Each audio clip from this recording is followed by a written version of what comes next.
Y estoy acá con Enrique Valderrama. ¿Cómo estás, Enrique? Muy buenos días, muchas gracias por la invitación. Columnista del diario Expreso, siempre te leemos en tus columnas. Gracias. Digamos que tienes una tendencia política, porque todos tenemos una tendencia política. Hay gente que dice, no, que tienes que ser una persona que no puede opinar con respecto a un tema y tienes que ser imparcial. No existe la parcialidad cuando pasan estas cosas en el Perú. ¿Tú cómo lo ves? No, bueno, yo creo que todos tenemos derecho a tener pues una afiliación, una fe política, pero todos tenemos también la responsabilidad de, en la medida de lo posible, apuntalar el fortalecimiento de la democracia y el desarrollo del país. Creo que todas esas perspectivas deben confluir.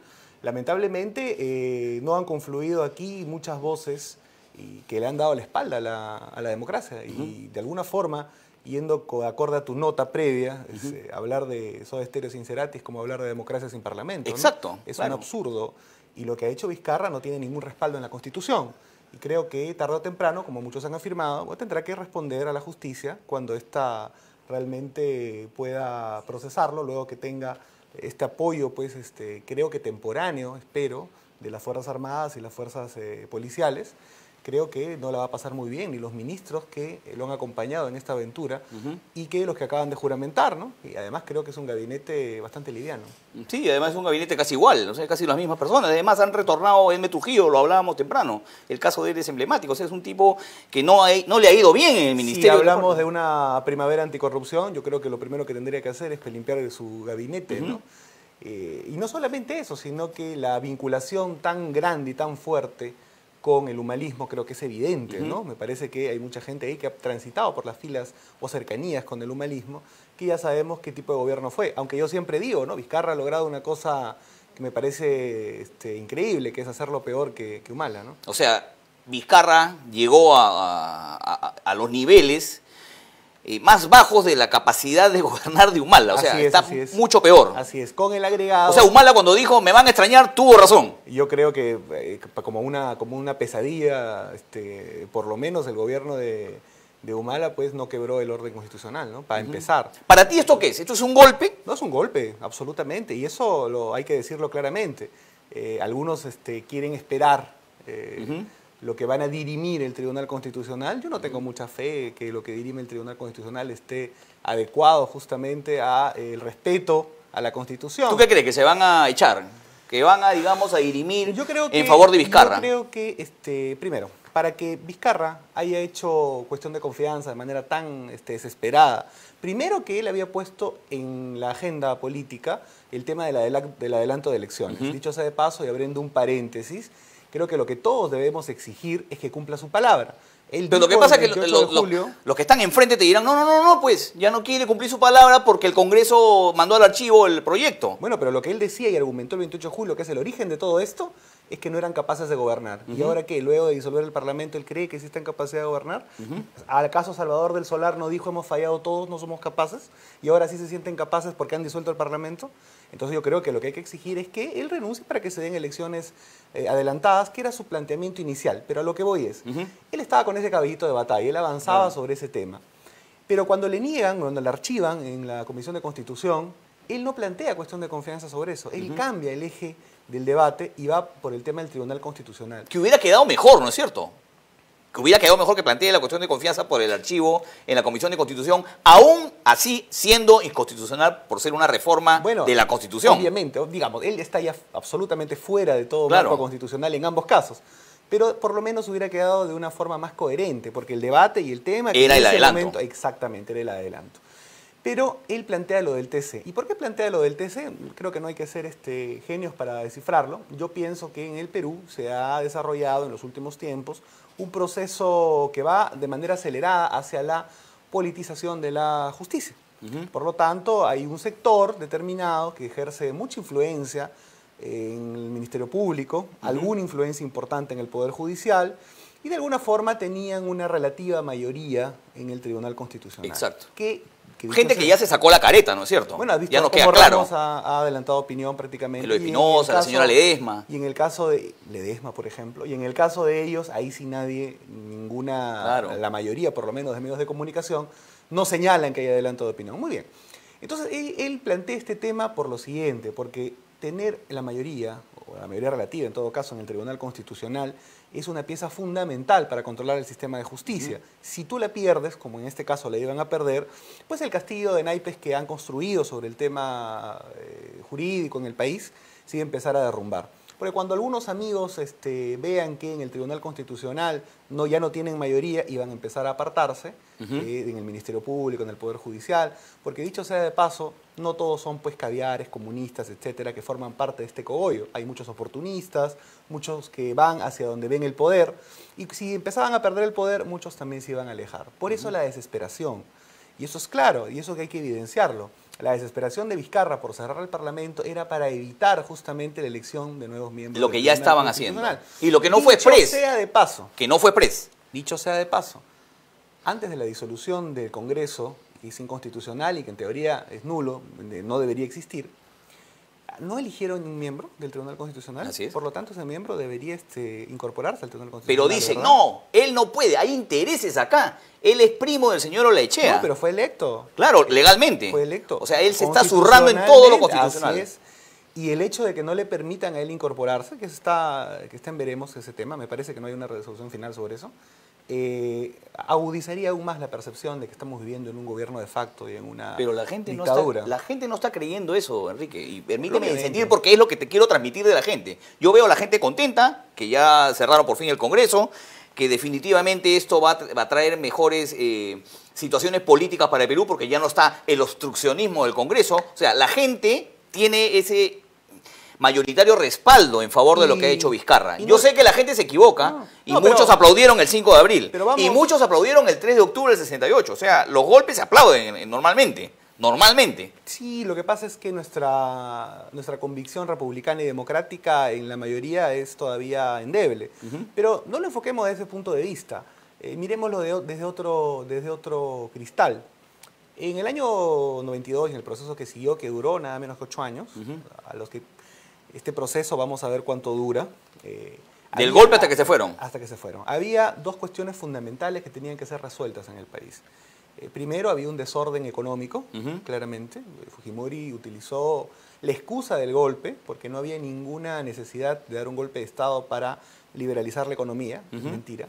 Y segundo, había el gran tema del terrorismo, que era un asunto que había llegado ya a Lima, por lo tanto, claro, ya estábamos con cochebombas en Lima. A la atención de los grandes medios de comunicación, si bien era un proceso que estaba en retroceso. Es decir, ellos vienen a Lima porque empiezan a perder la batalla en el campo. La estrategia, tú sabes que es del campo a la ciudad. Ellos pierden el campo y en vez de intentar recuperarlo, vienen a Lima, donde hacen un mayor ruido. Entonces, él soluciona esos dos problemas en apariencia. Es decir, no digo en apariencia por la necesidad del golpe. Es decir, no había necesidad de dar un golpe para vencer al terrorismo, ni había necesidad de dar un golpe para abrir la economía. Pero bueno, tenía estas dos excusas, estos grandes problemas que aparentemente resolvió él. Y por lo tanto, tuvo una gran aceptación y siguió adelante. Hoy día, ¿cuáles serían los grandes elementos que Vizcarra tendría que solucionar en el Perú para que la gente, luego de esta efervescencia o luego de esta catarsis contra la clase política que cada determinado tiempo y número de años se acumula, cuál sería ahora los grandes problemas del Perú que debería solucionar Vizcarra relativamente rápido para que la gente diga ha valido la pena todo este escenario? Y yo no lo veo por dónde va a solucionar. Primero, la inseguridad ciudadana. Que es la básica, ¿no? Que es la básica. ¿Qué va a hacer en ese tema? No lo ha hecho en 2 años. ¿Qué podría hacer en este momento? Y no lo ha hecho no por el tema del Parlamento, sino no lo ha hecho porque no tiene capacidad para hacerlo. Morán, que es el que va a ver el tema de la seguridad ciudadana, ¿acaso no ha sido ministro antes de esto? Claro. Okay. Es ministro desde octubre. Y en segundo término, el gran tema que se está acumulando es el asunto del empleo en el Perú, la generación justamente de la posibilidad de generar más puestos de trabajo. Y eso se hace con 3 cosas fundamentales: inversión privada extranjera. Y mira cómo está el tema de las bambas, mira cómo está Tía María, mira cómo han manejado el tema de la minería. Cáceres Yica prácticamente pues es el emperador en Arequipa. Aunque se ha quedado callado después de la disolución. Entonces ya se le había puesto un poco malcriado, ahora se ha puesto callado, creerá que va a correr la misma suerte que a Dubile o algunos otros seguramente. Pero no puede solucionar el tema de esto porque no da seguridades y la ejecución del gasto público pues está por los suelos. Por lo tanto, yo no le auguro a Vizcarra que pueda hacer avanzar el Perú en algún tiempo. Pero lo que va a ser el caballito de batalla en estos meses es esta elección, que como reseña bien el diario La República, y lo tienes ahí a tu costado, Enrique, ya tiene hasta cronograma y todo apretadito. O sea, no vamos a tener ni siquiera la posibilidad de conocer a quiénes se van a presentar. Sí, o sea, va a ser un parlamento, pues, si consideraban que este era muy malo, este va a ser aún peor. Este va a ser peor. O sea, incluso, no hay que ser muy científico, ¿no es cierto? Incluso el interés de los operadores políticos de presentarse a un parlamento por 1 año y medio, además, en el marco de convalidar parcialmente un proceso dictatorial, va a ser muy difícil. Él se quiere convalidar justamente con eso, con ese Congreso. Sí, y lo que me preocupa es que luego él intente con ese Congreso pues hacer modificatorias constitucionales más avanzadas, ¿no? Fundamentalmente, quizás tocar el capítulo económico, que yo no digo pues que sea perfecto, pero que hay que ser conscientes desde otro punto de vista, diferente al mío y de las ideas que yo creo. Pero lo del 93 en el aspecto económico sirvió de alguna forma para sentar de alguna manera las bases del ¿Pero debería tener alguna modificación en el capítulo económico? Porque hay otro más. Yo creo que en este término nosotros deberíamos, por ejemplo, mira, del año 2006 a 2011 se redujo la pobreza en 20 y tantos puntos porcentuales. No se necesitó cambiar ningún aspecto de la Constitución. Entonces creo que hay que seguir un poco esa línea y ese sentido, porque se hizo crecer al país, cosa que ahora se podría hacer en mayor medida si hubiera mayor voluntad y mayor capacidad para gobernar, cosa que no existe. Te iba a decir, hay otros que piden incluso, y son los comunistas que quieren, que algunos están bastante encaramados en el poder, en los ministerios, ahí los tenemos, ¿no es cierto? Están presentes, están permanentemente atrás de algunas movidas en el Perú, políticas específicamente, quieren cambiar la Constitución. Quieren una asamblea constituyente. Claro, quieren una asamblea constituyente. Así es. ¿Tendrá futuro una asamblea constituyente así como está la crispación política? Mira, en el Perú, si algo he aprendido al observar la política, es que uno no puede estar seguro absolutamente de nada. Lo menos que hay acá es predictibilidad, lamentablemente. Y considero que le haría un inmenso daño al país, porque si nosotros elegimos en este momento de crispación, en este momento de polarización política, un poder constituyente, me parece que podríamos abrir la puerta a cosas de las que luego en algunos años nos podríamos arrepentir profundamente. Entonces creo que habría que intentar que esa alternativa no se consolide, porque imagínate pues expresiones radicales venidas de diferentes partes del país, lideradas por gente del estilo de Antauro Humala, por ejemplo, y otros similares, creo que no abonarían para el crecimiento ni el desarrollo nacional. Lo que tenemos que hacer ahora, creo, es como primer punto, la oposición democrática o aquellos que pensamos que esto es un golpe de Estado, es pedir elecciones generales ya. Sí, pues. Yo creo que esto limpiaría un poco el desaguisado que él mismo ha armado. Mira, la única manera de ordenar un poco esto es que las cartas se vuelvan a repartir y que de nuevo hayan elecciones generales y el voto ciudadano de alguna forma limpie el desastre que él ha creado. Ahora, para la mayoría de la gente que nos escucha decir esto, somos un par de llorones, ¿ah? Que no te quede ninguna duda, estamos llorando porque ya disolvieron su congreso fujiaprista y definitivamente este par que están hablando ahí de elecciones generales no quería el adelanto y lo mandaron al archivo. Ah, pues ahora pues ya, así es. O sea, la gente cree que estamos equivocados. Eso es lo que más me preocupa a mí realmente. Sí, lo que pasa es que tenemos que tener una labor persistente en exigir esto y tratando de convencer cada vez a mayor cantidad de gente. Va a ser difícil porque sin duda la propaganda ha hecho que el Parlamento y los propios errores grandes del Parlamento también han hecho que se encuentre profundamente desprestigiado. Y también hay que decirlo, el uso selectivo de la información que proviene de la investigación Lavajato claro. ha permitido también un contexto en el cual es muy complicado. Claro, los corruptos siempre han sido los que se han ido. Sí, además nadie más es corrupto en este además país. Es curioso porque tuitea pues una ONG conocida y dice que le sorprende mucho la oposición de alguna gente al acuerdo, ¿no? Por ejemplo, solamente se han opuesto todos los que están involucrados, pero le sorprende la oposición del presidente Vizcarra y del presidente del Poder Judicial Lecaros. Qué sorpresivo. Entonces les están diciendo prácticamente, los están amenazando, les están mandando un mensaje mira, como cuñado, diciendo, yo también tengo esto. Claro, mira, por ejemplo, a mí no me sorprendería, no lo afirmo, pero creo que es una hipótesis que algunos considerarían que puede ser materia de análisis. Yo no creo, dudo mucho, pienso que no, es imposible que, o no imposible, pero es muy difícil, es casi imposible, que una persona de un corte tan opositor, además, como Víctor Andrés Ponce, pues tenga un codinome, Magneto y todo este tema, ¿no? A mí me parece eso descabellado. Yo no tengo por qué pensar o creer que lo que diga el señor Barata de acá en adelante, en el marco de que ni siquiera existe pues Estado de Derecho en el Perú, sea ajustado pues a la verdad. ¿Por qué le tendría que creer? Tendrá que probar todas las cosas que dice. Lo que pasa es que lo dice, y una vez que lo dijo ya te embarró. Ya te embarró, pero tiene que probarlo. Y el tiempo pues, eso nadie te lo va a sacar. Exactamente. Exactamente. Es lamentable cómo las cosas se están manejando. Yo creo que eso es fundamental, exigir que se dé un proceso de elecciones ya. La gente tiene que tener claro, perdón que te interrumpa, de que Barat es un delincuente. Por supuesto. Es un delincuente que está tratando de salvarse y parece que tiene respaldo de los jueces allá y de la penosa forma en que hemos manejado el acuerdo y las declaraciones de él. Eso es lo lamentable. Sí, es terrible, es terrible. Y considero que, como te digo, el panorama social del país se va a complicar. Yo no creo que él gobierne de manera adecuada. Yo creo que habrá tenido muchos problemas para conseguir ministros. Mira lo que ha repetido varios. Reclutando. Y si hubiera tenido pues una gran capacidad de convocatoria, si la gente en el fondo fuera consciente de que esto no solamente para ellos está bien, sino que se va a sostener en el tiempo y de que es constitucional y que es lógico, hubiera conseguido ministros en un minuto, pues lo hubiera anunciado rápidamente. Pero ¿cuánto tiempo se ha tardado? 3 días demoró. 3 días se ha tardado. Y con la ilegalidad de no haber publicado unas resoluciones. Hay mucha ilegalidad en el camino. Y dicho esto, quiero manifestar que me preocupa mucho la foto que él exhibe con las Fuerzas Armadas. Es muy complicado. Con eso te muestro los dientes, pues los golpes ya no son con tanques, son con fotos ahora. Así es, claro. Está tecnológica, los golpes son tecnológicos ahora, Enrique. Sí. Pero me preocupa por lo siguiente, porque estando tan fresco el ejemplo de los militares que apoyaron a Fujimori en el 92 y cómo han terminado, no hay que hacer gráficos para que la gente entienda, pueden buscarlo por internet, la situación y les encuentran algunos de ellos. Para que estos altos mandos acepten acompañar a Vizcarra en este proceso, tengo el temor, tengo la sospecha, la intuición de que quizás el presidente les ha vendido un proyecto de varios años, ¿no? Para que ellos acepten. Así es. Porque si les digan vamos a hacer un tema rápido y luego ya yo me voy, yo no sé si hubieran aceptado. Claro. Pero si le hubiera dicho quizás vamos a quedarnos pues un número determinado de años, vamos a ir 10 años, de repente ahora lo elegimos a Salvador o se elige él, luego va Salvador y yo. O sea, tú tienes la certeza de que a lo mejor no vamos a tener vizcarrismo por largo tiempo. Yo creo que hay que luchar para que eso termine rápidamente. De todas maneras. Pero el plan es otro. O sea, el adversario tiene un plan. Y otra cosa que a mí me queda claro, Enrique, antes de irnos a la pausa. A mí esto no lo han hecho en esa semana. Esta actitud, esta acción, este golpe, para ser más específicos, ha venido siendo planificado hace bastante tiempo. Sí. No tenían, digamos, el pretexto.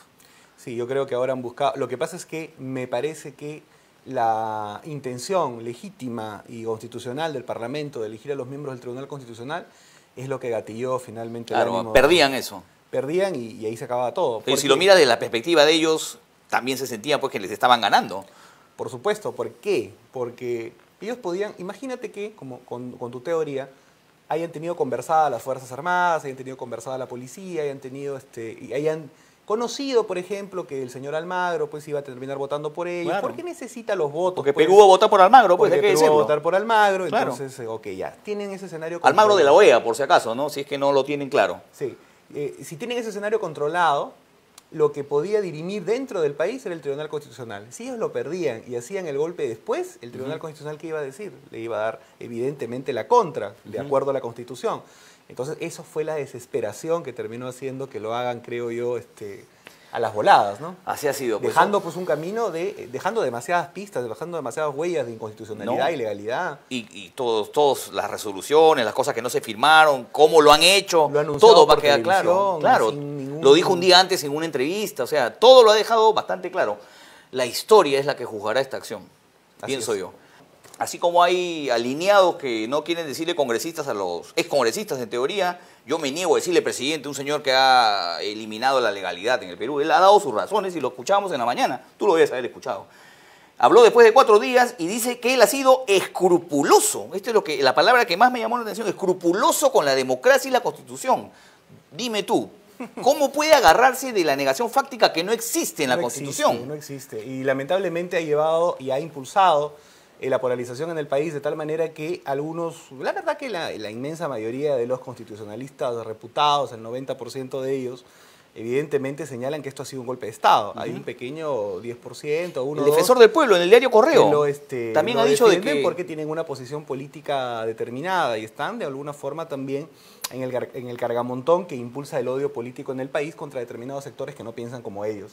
Hasta la Defensoría del Pueblo, que en un inicio, frente al asunto de la elección de los miembros del Tribunal Constitucional, a mi entender fue relativamente pues, blanda, pues, ¿no? Dijo, si el presidente sobre esto intenta una disolución, se alejaría de la Constitución, pero recomendamos al Parlamento que no elija a los miembros del Tribunal. Claro, que no lo hagan, por favor, no vayan a generar este tremendo problema que ya se generó. Claro. Cuando eso es un chantaje. O Claro. sea, que yo te voy a cerrar inconstitucionalmente y por eso no hagas lo que la Constitución te faculta hacer.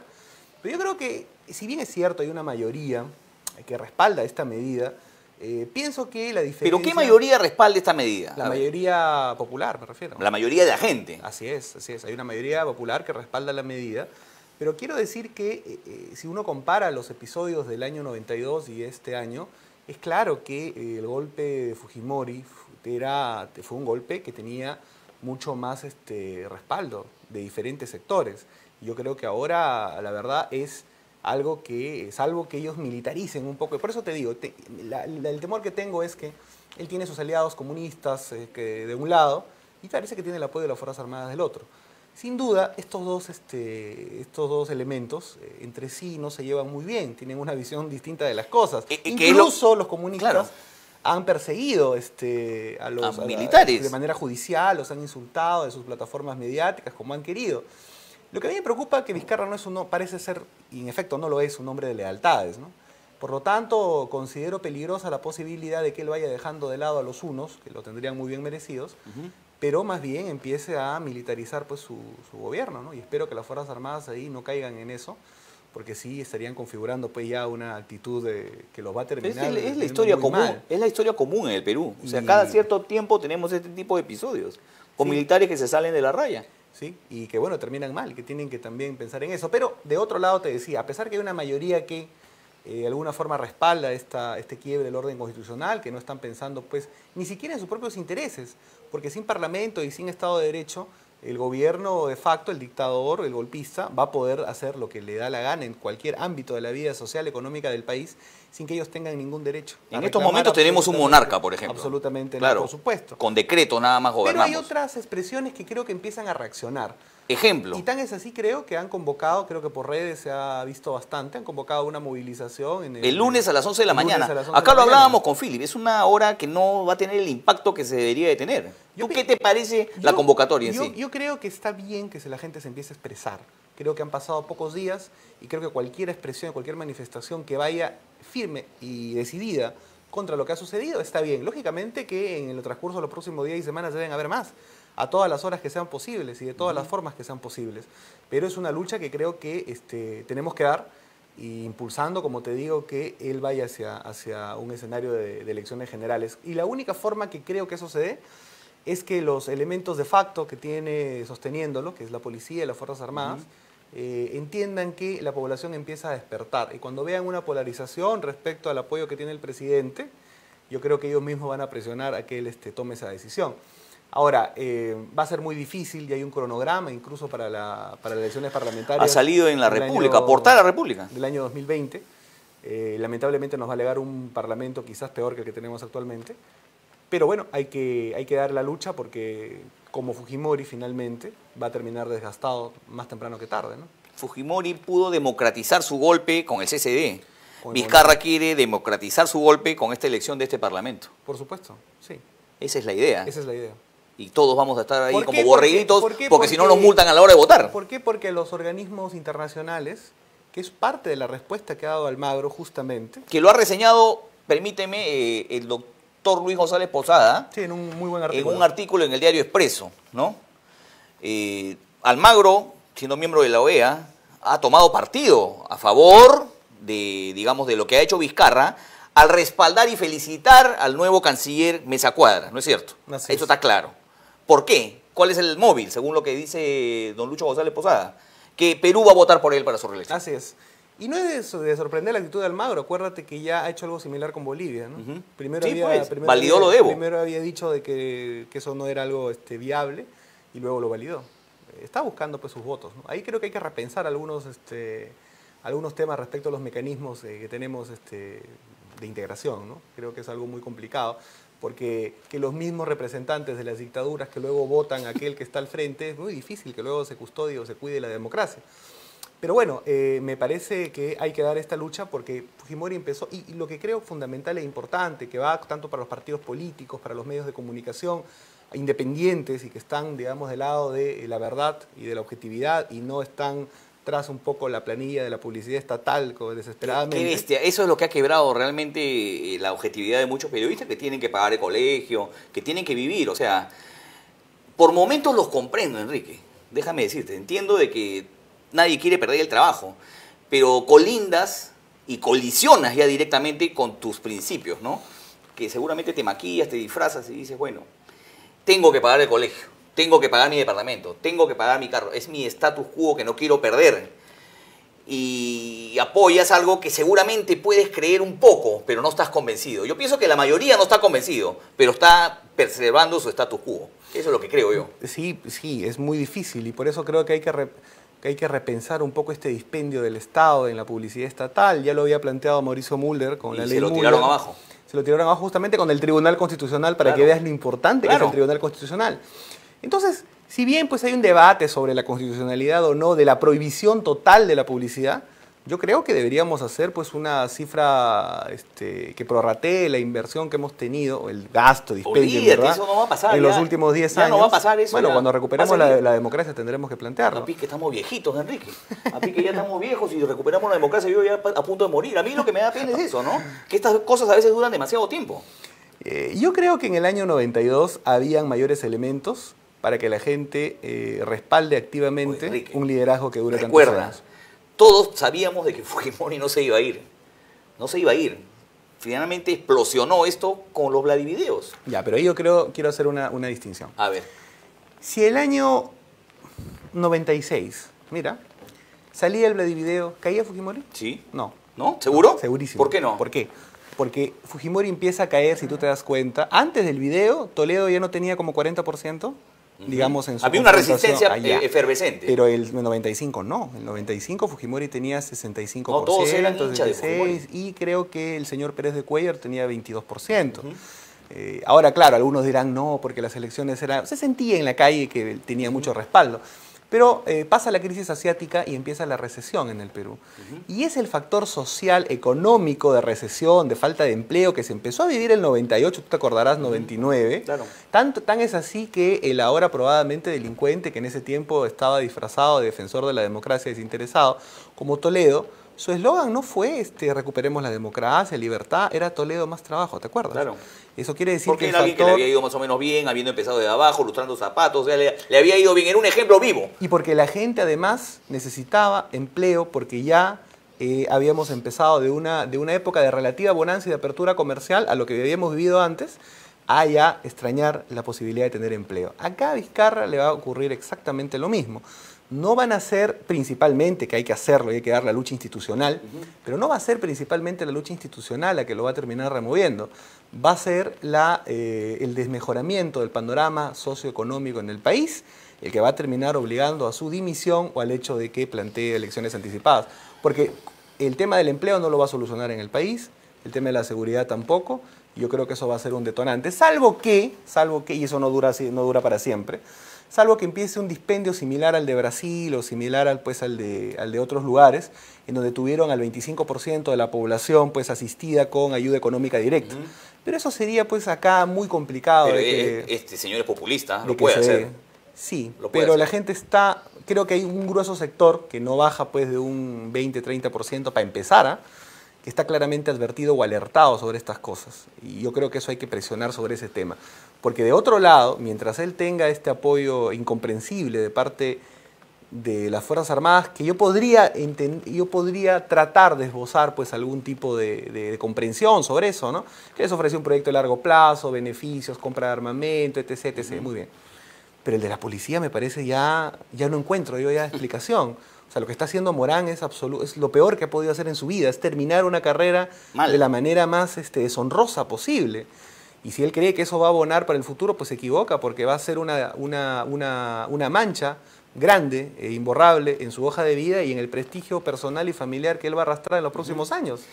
8:54, hay un informe de Combaters que quiero que veamos acá, Enrique, que habla con respecto a las próximas elecciones y a los candidatos que se podrían presentar a esta pantomima de elección que vamos a tener el 26 de enero.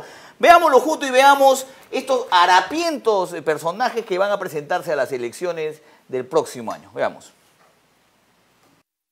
Nos quieren gobernar. Si está celebrando por el cierre del Congreso, agárrese, que la lluvia de iluminados candidatos ya empezó.